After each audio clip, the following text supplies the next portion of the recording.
All right, we're going to start with the skirt. So again, slightly downward curve at the waist. And just we have just a narrow contour waistband. Okay, we're going to skim the high hip and just let the fabric flow off of that hip.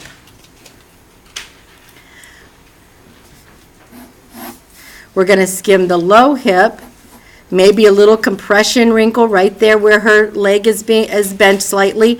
Let the fabric flow away from the low hip.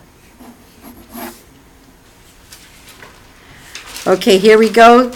Not all the way to the waist, but up there just a little below the waist. First column, major column of fullness, the largest, coming over the leg that's coming forward and swings to the inside of this knee here.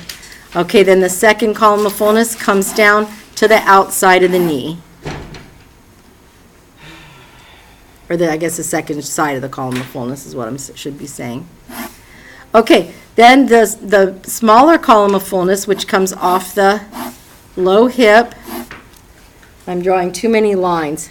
That might happen to you too. It's okay. When you go back and transfer to the Bristol or to the marker paper, that's when you clean up the drawing, and you get rid of those extra lines. Okay, and then we've got that column of fullness just kind of that comes down through the center. And then we've got another column of fullness coming off that high hip. I might pull this line out just a little more. Okay, we ready to do the hemline now? Okay. All right, we're going to start just above the knee again and at the largest column of fullness. All right, and I'm going to go ahead and kind of curve it down and back up. I'm letting it kind of curve up around that knee that's pushing it forward. Okay, then this area, we can have a slightly upward curve, and then here's that larger column of fullness. Again, we want to try to keep our hem angle just going slightly this direction. And then you can see here, look, this is another little trick. Sometimes I just go ahead and curve it back around, just kind of like the neckline, how we curve it around and show the back of the fabric a little bit. So it's not always done. I usually there's a little variety every time I draw the same. It might be the same style and it's drawn a little different. Okay, over to the high hip. We'll go ahead and put a downward curve on this column of fullness. And I'm going to add one so I can show a little bit more movement. Maybe this comes up and this comes down.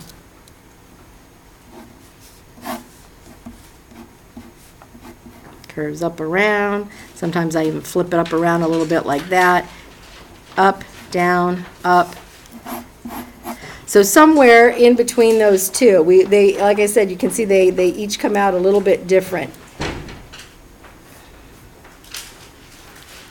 Do you want me to darken the line? Yes, please. Okay, here we go. All right, so I'm going to skim the high hip. I'll go ahead and put the waistband. Okay, there's that column of fullness.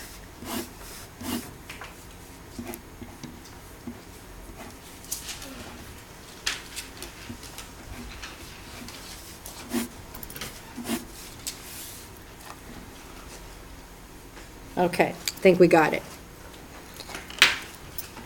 I'm going to go ahead and indicate her legs while I'm here and have a second. And you know that we don't have to spend a lot of time on that because you can clean those up when you transfer your figure. Just kind of roughly get it down. Okay, ready for the top?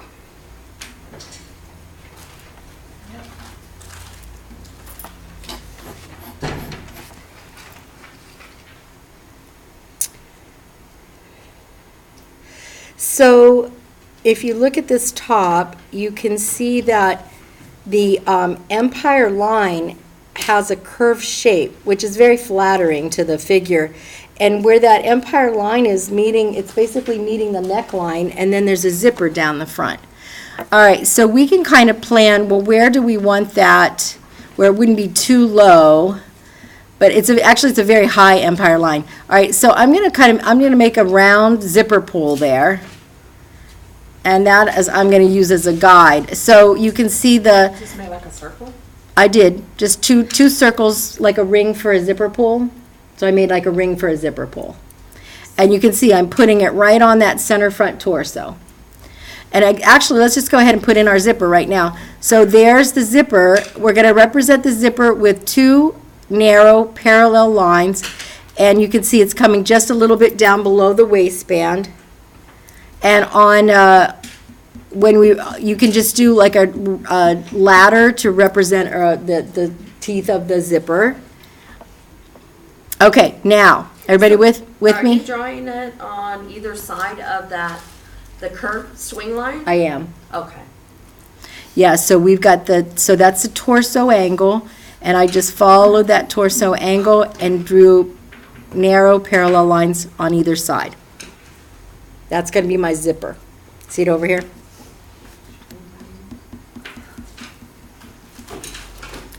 Okay. Now, I'm going to go ahead, like we did last week, I'm going to put in the neck and the trapezius muscle, and you can just kind of quickly indicate the egghead or draw some hair on there, whichever. Okay, now we can see that the neckline is not super close to the neck, so kind of plot on each side where we're going to angle. So remember that, as we learned last week, we start the line slightly above the actual shoulder of the croquis. We're going to pull it down to center front and then do the same on the other side, right to center front, because there's a zipper right down the center. When you have a zipper, it goes right on center front, just as the buttons go right on the center front. But with the zipper, we don't have to worry about an extension because there isn't one. Draw a zipper right now. Some about two pair of lines immediately next to each other, straightening necks.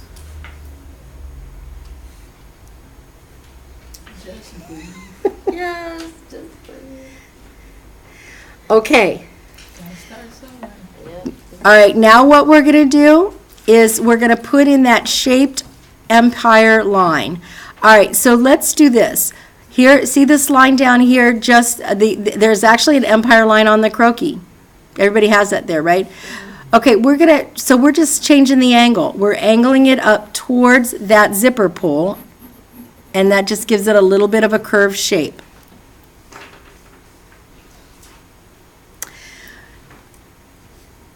Then you can go ahead and just kind of skim, but remember there's fabric on this body, so you just draw the line next to her waist.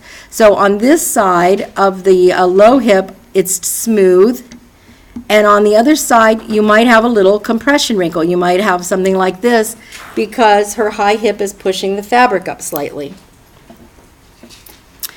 Now, the hem, I have a little bit above the waist, but angling down below the waist of the skirt a little bit. So a little bit of shape to it. And then we can erase those other lines out of there, that we put in for the waistband. Oops, here it is.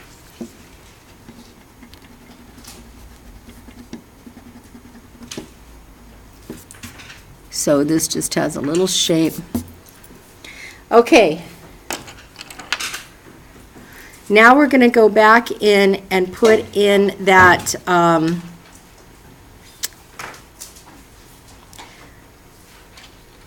sort of a leg of mutton sleeve shape, but it's not a real leg of mutton sleeve because it doesn't have a sleeve seam. It's got a dolman sleeve. So what we're going to do is come from behind that neck, right, like we did last week, up and over that line, and then skim. Now see, now that looks like it's laying on her body, not part of her body. So coming from behind and on the top of the shoulder. Okay, now this sleeve has an interesting shape. It comes out away from the elbow and then dips back in at the wrist. And then we see. You just skim the shoulders, you said? Yeah, so we have that line that extends, so come from behind the shoulder, or behind the shoulder here, or neck, up and over, and then just skim the top of the shoulder. and then continue, and the line comes out at the elbow and then dips back in at the wrist to give the sleeve kind of an interesting shape. On the inside of the sleeve, it's not close to the arm, but it's not, anyways, I don't know how to describe it. It's just a little space there. I should try to find that reference. I know I have it here somewhere.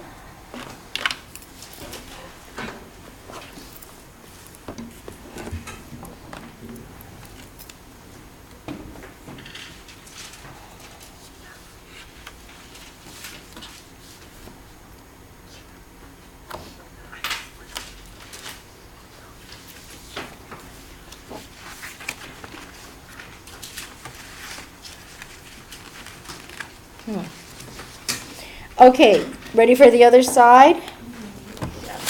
All right, so we're going to do the same thing on this side. So we've come out from behind the neck, over that line, skim the shoulder, same thing, slightly below. So bring the line out just below the elbow. We're going to dip it back in. I've got a compression wrinkle. The sleeve is very long and exaggerated. We might have a compression wrinkle there that comes across the wrist.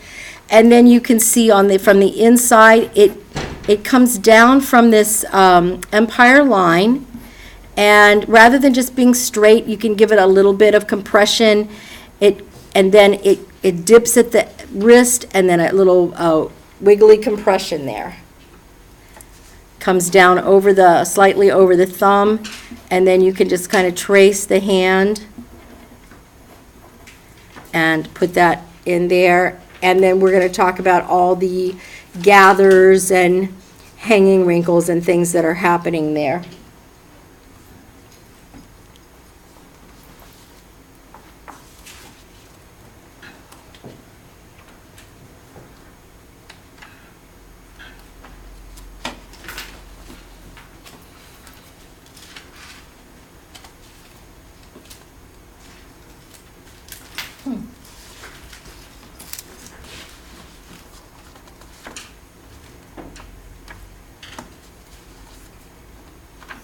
And somehow I misplaced my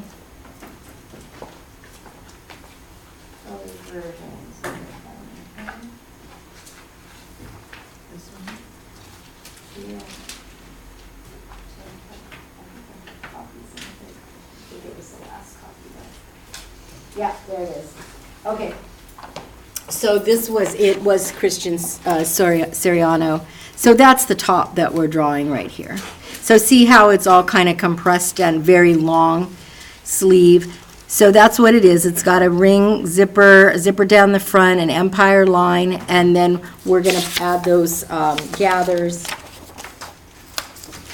and compression. All right, so here we go. So these are those wiggly lines again that are going to take practice. So up through here, you've got some gathers. Here, the fabric kind of hangs because there's a lot of fabric there. This one I'm just going to leave like that. And then again, we might just have kind of fabric hanging or compressing there, so I added a couple lines. Now that's how it appeared to me. You have to realize that there's no rule that says, oh, it has to be like this. It's up to the artistic impression of the artist, so that's what you're getting, is my impression of it. So go ahead and add your gathers. Remember, just they're kind of wiggly M's that will get better and better as you practice them.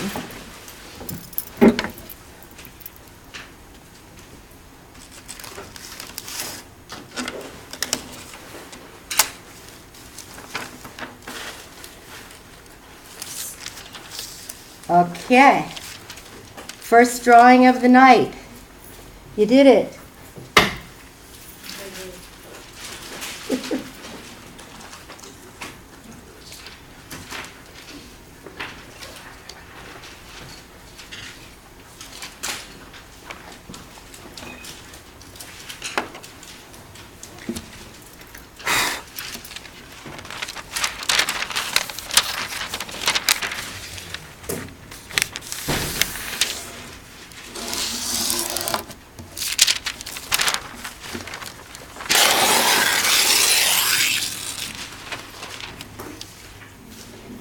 Okay, ready for me to move this? Yes? Okay. All right, go ahead and put a piece of tracing paper over the croquis for the second drawing. Same croquis, another piece of tracing paper. Same cookie in front of you. Same crick. Still Stella? Yep, Still Stella. Yeah, Okay. she was Chelsea, now she's Stella. She just has what looks like a corset in the front. I can't put a zipper. You wear half of the tracing paper? Yeah, I just used a half a piece of tracing paper, so I'm moving it now over the croquis. I just tore it in half, and then I'm using the other half. Okay, now, we're about to do a circular skirt that's longer. It's the one seen in the Ralph Lauren, or no, I'm sorry, that's not Ralph Lauren, it's Christian Dior, I think. Yeah, Christian Dior ad in Vogue. So this full circular skirt. So you may want to do a practice together before we do the real thing. What do you think? Okay.